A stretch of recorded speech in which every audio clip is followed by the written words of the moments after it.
Здравей, скъпа моя! Радвам се да те приветствам и добре дошла на моят канал.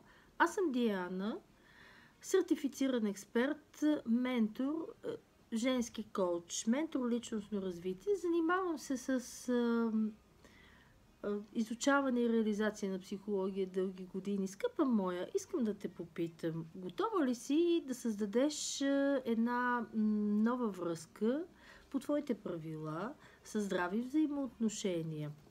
Или в по-голямата част от времето така си мислиш и имаш усещането, че около теб няма много нормални мъже, с които ти да създадеш така желаната от тебе връзка. Имаш ли усещането, че всъщност мъжете понякога си играят с твоите чувства и с твоите емоции? Или пък, да речем, ти си във връзка, в която усещаш така или подозираш, че той си пише с други жени и ти изоставаш така малко на заден план, като резерва. Или пък той идва при теб, да речем, от време на време така за удовлетворяване на неговите интимни желания, за така хахо-хихи, както се казва, чикирики. След което си тръгва и не ти се обажда и ти в един момент разбираш, че той всъщност може да е създал връзка трайна с друга жена, която да е избрал дори да му бъде съпруга и майка на децата му. И от това теб те боли. Ти се чувстваш неудовлетворена, използвана и така. А може да си попаднала и в такива взаимоотношения, в които, да речем, ти си жертва така на... ти се чувстваш като жертва и по-скоро употребена в финансов план.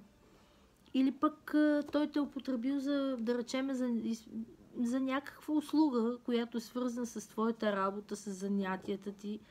И в всичките тези случаи ти просто нямаш яснота, нямаш посока във връзката си, а ти искаш сигурност и стабилност от партньора си и желаеш да създадеш взаимоотношения с един по-зрял, по-мъдър мъж. И обаче, за голямо съжаление, чувстваш, че си използвана, употребена, недооценена. Но ти не знаеш как да си тръгнеш от тази връзка, не можеш, нямаш достатъчно лична сила и изобщо не можеш да промениш нещата, взаимоотношенията, отношенията си с този човек. Скъпа моя, ако искаш да създадеш връзка по твоите правила, трябва да изградиш на първо място нова женска идентичност. Тоест, на първо място ти трябва да разбереш как изглежда, как действа, как говори, как се движи, ако щеш. Жената, която един мъж ще избере за сериозна връзка и на която той ще се довери и ще повярва. Също така, ти трябва да разбереш кои вярвания твои, кои твои вярвания и убеждения поддържат твоята женска стойност.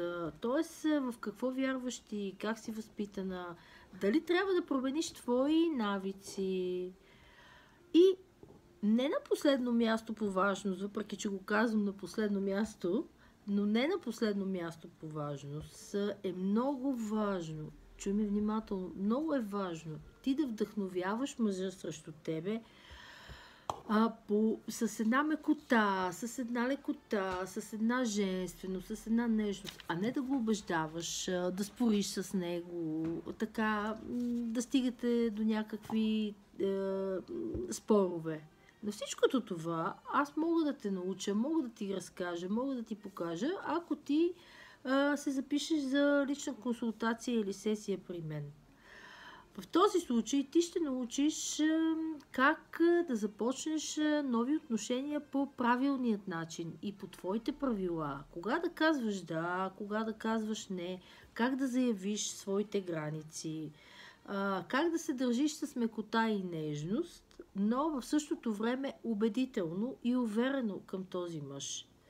Ако пък си във връзка, мога да ти помогна, мога да те науча как да рестартираш връзката си, как да промениш посоката на отношенията си, просто да дадеш нова посока на тези взаимоотношения, съвсем различна от създадената до сега.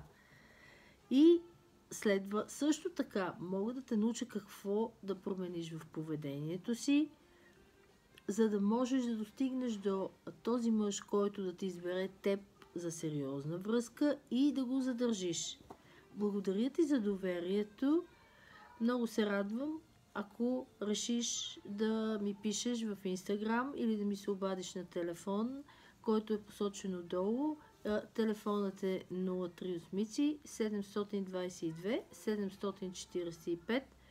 Мога да проведа лична консултация, сесия и събеседване с теб. Благодаря ти. Прекрасен ден!